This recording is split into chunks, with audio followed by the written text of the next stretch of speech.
¿Sabes esa sensación de estar en una cinta de correr en el gimnasio? Sí, claro. Que le das con todo, sudas, sientes el esfuerzo, pero la pared de enfrente sigue exactamente en el mismo sitio. ¿No avanzas? ¿No avances? Y a veces la vida se siente un poco así, ¿no? Nos ponemos metas, un ascenso, comprar ese coche, conseguir más reconocimiento, lo que sea. Y le damos caña para llegar. Ujú. Y cuando llegamos, hay un subidón, claro, pero es increíble lo rápido que se desvanece. Sí, Enseguida, la cinta se pone en marcha otra vez y ya estamos corriendo hacia lo siguiente. ¿Es agotador? Pues bueno, esa sensación de carrera sin fin es justo el punto de partida de los materiales que vamos a analizar hoy. ya. Tenemos sobre la mesa una serie de extractos del texto Pro Uniplacer, el bienestar más allá del éxito. Y la verdad, nos vamos a meter de lleno con una idea que, si lo piensas, es bastante rompedora. Sí, lo es. ¿Y si toda esa carrera estuviera mal planteada desde el principio? O sea, ¿y si la felicidad no tuviera tanto que ver con lo que conseguimos ahí fuera, sino con cómo gestionamos lo que ya tenemos aquí dentro? Es que el autor lo plantea casi como un diagnóstico de nuestra era. Sostiene que lo que vemos a nivel global, los conflictos, la crisis climática, la polarización, no es más que un síntoma. Un reflejo. Un reflejo, sí, a gran escala, de una crisis que es, en su origen, profundamente personal e interna. La cultura en la que vivimos nos ha metido en una especie de competición perpetua, lo que el texto llama una lucha hiperbólica por el posicionamiento. Lucha hiperbólica. Sí. Y esa lucha, esa carrera constante, nos está quemando por dentro y, de paso, está quemando el planeta. Lo interesante es que no se queda en la queja, sino que, intenta proponer una salida. Vale, entendido el planteamiento inicial, que la verdad es que deja un poco de mal cuerpo. Sí. El texto no se anda con rodeos, habla directamente de una dinámica destructiva y apunta a la obsesión moderna por la fama, el poder, el dinero, como la raíz de casi todo. Pero lo que me ha llamado la atención de verdad es la terminología que usa para explicar por qué estamos atrapados. Empieza hablando de la cinta de correr hedónica. Claro, y aunque suene a concepto muy académico, es algo que hemos vivido todos. La adaptación hedónica es básicamente la capacidad increíble que tiene nuestro cerebro para acostumbrarse a lo bueno. Ya. Piensa en cuando estrenas un móvil nuevo. En la primera semana es una pasada, todo es rápido, la cámara es increíble, pero un mes después ya es solo tu móvil. Se ha normalizado. El subidón ha desaparecido.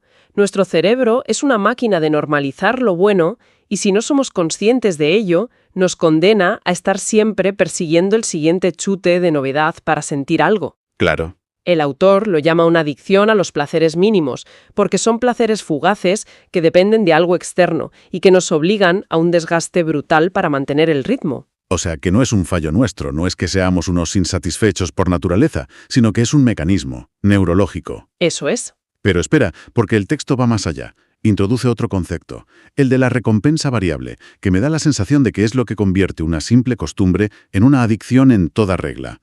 ¿Es así como lo plantea? Exactamente. Es el mecanismo que perfeccionaron las máquinas tragaperras y que ahora domina el diseño de las redes sociales. Es pura psicología conductual. Claro, la incertidumbre. Si supieras que cada 10 veces que le das a la palanca te va a tocar un premio, te cansarías. Pero si el premio es aleatorio, puede que no te toque en 100 veces o puede que te toque 2 veces seguidas. Y esa posibilidad es lo que te engancha. Esa incertidumbre es lo que nos mantiene ahí, tirando de la palanca, actualizando el feed, esperando el próximo me gusta, el próximo comentario. Es un bucle de búsqueda y anticipación que no tiene fin y que nos deja exhaustos. Y lo tremendo es la conexión que hace el autor. Dice que este mecanismo que nos agota a nivel individual es el mismo que mueve el sistema a nivel global, la competición.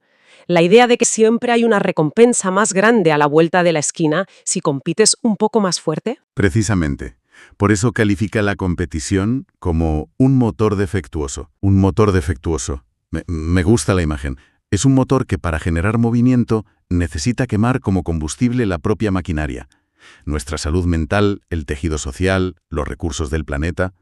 Y claro, un motor así no es sostenible. Tarde o temprano la máquina se rompe. Y el diagnóstico es que estamos viendo las grietas por todas partes. Vale, el diagnóstico es desolador, no nos vamos a engañar, pero supongo que el texto no se queda solo ahí. ¿Cuál es la salida que propone a esta carrera sin fin? Aquí es donde entra en juego el pruning placer. Ujú. Y tengo que admitir que cuando leí el término por primera vez, me sonó un poco autoayuda naif, un poco etéreo, ¿sabes? Es una reacción normal, sí. Pero luego vi que había un sistema muy concreto detrás. Es que estamos acostumbrados a soluciones complejas para problemas complejos. Y esta propuesta es radicalmente simple. La premisa es que el bienestar duradero no se compra ni se consigue, se genera internamente. ¿Y cómo? Pues equilibrando lo que el autor llama conceptos mentales o unidades de placer. La metáfora que utiliza, y que creo que es muy potente, es la del gimnasio. Si vas todos los días y solo entrenas el bíceps derecho, Acabas hecho un desastre. vas a acabar con un desequilibrio brutal, con dolores, con una postura forzada. Tu cuerpo no estará en armonía. Con la mente, argumenta, pasa exactamente lo mismo. Claro. Si solo entrenamos la competición, la razón analítica, la ambición, nos desequilibramos. Es como tener un cuerpo de culturista de cintura para arriba y unas piernas de alambre. No funciona. Ese es el núcleo de todo. El sufrimiento psicológico, según esta visión, viene de esas desproporciones. Pone ejemplos muy claros. Un exceso de razón, de análisis constante, conduce a la ansiedad. Te quema. Un exceso de búsqueda de reconocimiento nos hace sentir, y cito, hinchados pero desnutridos espiritualmente. Uf, qué frase. Por lo tanto, el pro-uniplacer no es tanto una técnica de meditación o un pensamiento positivo, sino más bien una especie de higiene mental o dietética de la mente. Se trata de asegurarse de que le damos a nuestra mente una dieta variada y equilibrada de estímulos. Entiendo la lógica, pero aquí me surge la gran objeción. La metáfora del gimnasio mental es potente, sí, pero ¿no es esto un lujo? Ah, la pregunta clave. Suena genial para alguien que tiene sus necesidades básicas cubiertas y tiempo libre para cultivar su interior. Pero, ¿qué pasa con una persona que tiene 2 trabajos para llegar a fin de mes? ¿Le decimos que su problema es que no está equilibrando bien su unidad de asombro? Suena un poco... ¿Desconectado de la realidad? Un poco, sí. Es la primera objeción que surge, y el texto la aborda de frente. La respuesta que da es contraintuitiva. Sostiene que es justo lo contrario. No es un método para privilegiados, sino una herramienta de liberación. ¿De liberación? Sí, la lógica es esta. Cuanto más rica y equilibrada es tu vida interior, menos dependes de los estímulos caros del exterior. Ah, Si aprendes a generar bienestar a través del silencio, la contemplación o la colaboración, tu necesidad de comprar el último modelo de teléfono, de ir a restaurantes caros o de conseguir validación constante en redes sociales disminuye drásticamente. O sea que la idea es que, al fortalecer la economía interna, la demanda de la economía externa baja. exacto. El autor afirma que con un ingreso mínimo que cubra comida, un techo y necesidades básicas, cualquiera puede aplicar el método.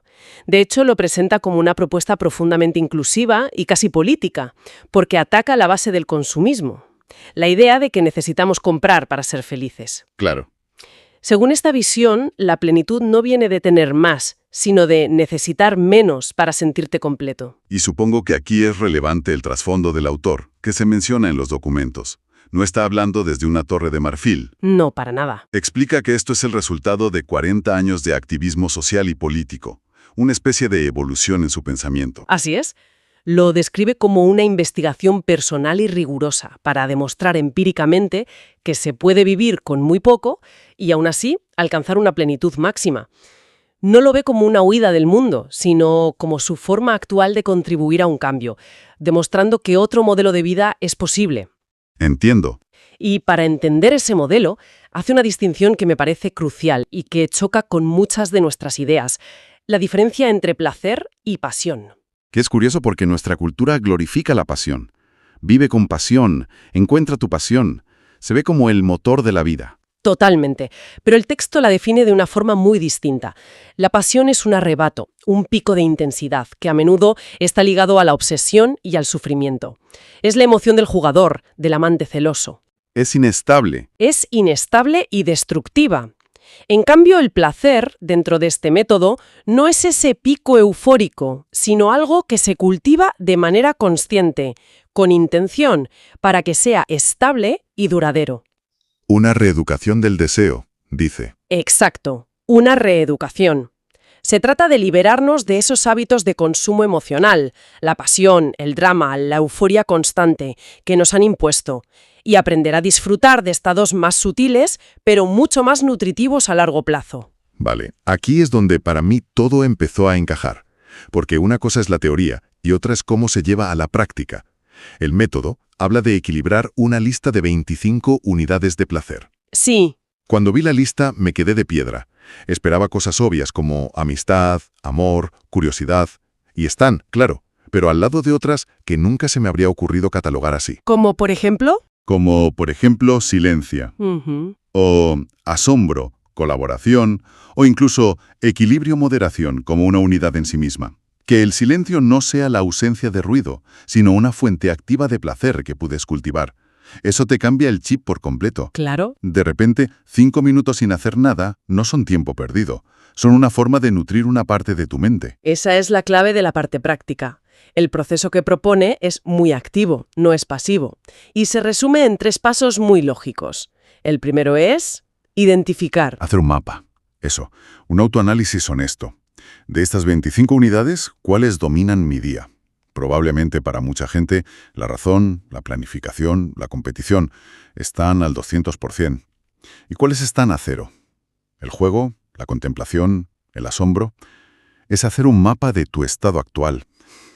Cuando leí la lista, hice un chequeo mental rápido y creo que mi unidad de juego está en números rojos desde hace una década por lo menos. Bueno, nos pasa a casi todos. Es algo que simplemente desaparece de la ecuación de la vida adulta. Sí. El segundo paso, una vez tienes el mapa, es observar. Es decir, notar los patrones de pensamiento automáticos que te llevan a esos desequilibrios. ¿Por qué en un momento libre, en el ascensor o esperando al autobús, mi impulso inmediato es sacar el móvil, en lugar de, por ejemplo, mirar por la ventana y activar la unidad de contemplación? Claro. O simplemente no hacer nada y cultivar el silencio. Se trata de observar esos automatismos sin juzgarlos. Y el tercer paso, imagino, es el más difícil, hacer algo al respecto. Es el paso de actuar. Pero no se trata de forzar nada, sino de redirigir la atención de forma consciente. Si detecto que la unidad de razón está sobrecargada y me está generando ansiedad, Hacer algo para compensar. exacto, puedo decidir deliberadamente dedicar 10 minutos a algo que active otra unidad. Puedo poner una canción que me encanta para nutrir la estética, puedo llamar a un amigo para cultivar la amistad o puedo salir a dar un paseo para activar el cuerpo. Es un acto consciente de reequilibrio. Pero el texto insiste mucho en que antes de empezar a hacer malabares con estas 25 unidades, hay que asentar unos cimientos, Sí, que sin ellos todo lo demás se tambalea. Es como intentar construir una casa por el tejado. totalmente. Son 3 pilares básicos, físicos e innegociables. El primero es el sueño. Dormir lo necesario, y el autor insiste, si es posible, sin la interrupción violenta de un despertador. Dejar que el cuerpo complete sus ciclos. Eso es. El segundo es el ejercicio físico. El texto es muy tajante aquí.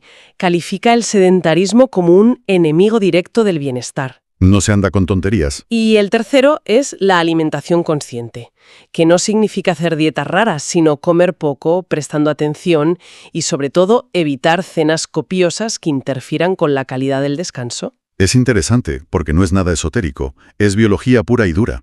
Te está diciendo que no puedes alcanzar un equilibrio mental si tu cuerpo está en estado de emergencia constante. Por falta de sueño, sedentarismo o mala digestión. Es que el método es profundamente pragmático. Sin estas 3 bases bien asentadas, cualquier intento de equilibrio mental será una lucha cuesta arriba porque la propia química de tu cerebro estará trabajando en tu contra. Primero la máquina. Primero hay que cuidar la máquina y luego ya se puede afinar el software. Entonces, si lo resumo todo, la propuesta es hacer una transición consciente. Es pasar de medir tu riqueza con una economía externa basada en la moneda de la fama, el dinero, los likes, Ujú. a una economía interna, donde la riqueza se mide por el equilibrio y la variedad de tus placeres.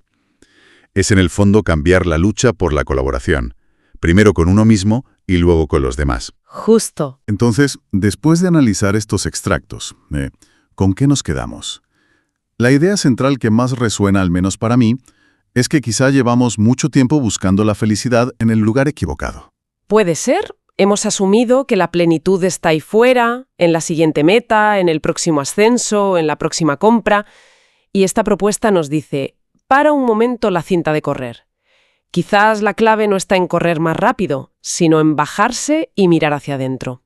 Sí, Es un cambio de la competición externa a la armonía interna. Exacto. Y si conectamos esa idea con el diagnóstico inicial, el de la crisis global, la implicación es enorme.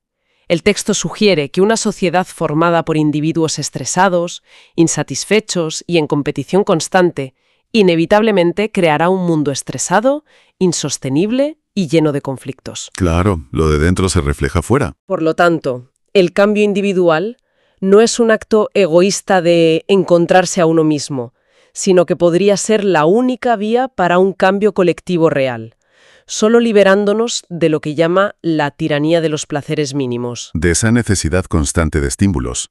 De esa necesidad, sí, podremos empezar a construir una cultura basada en la cooperación y el respeto, en lugar de una de enfrentamiento. Es un cambio de paradigma total. Y para que quien nos escucha se quede reflexionando, el material nos deja una pregunta implícita, un ejercicio mental muy potente. Sí.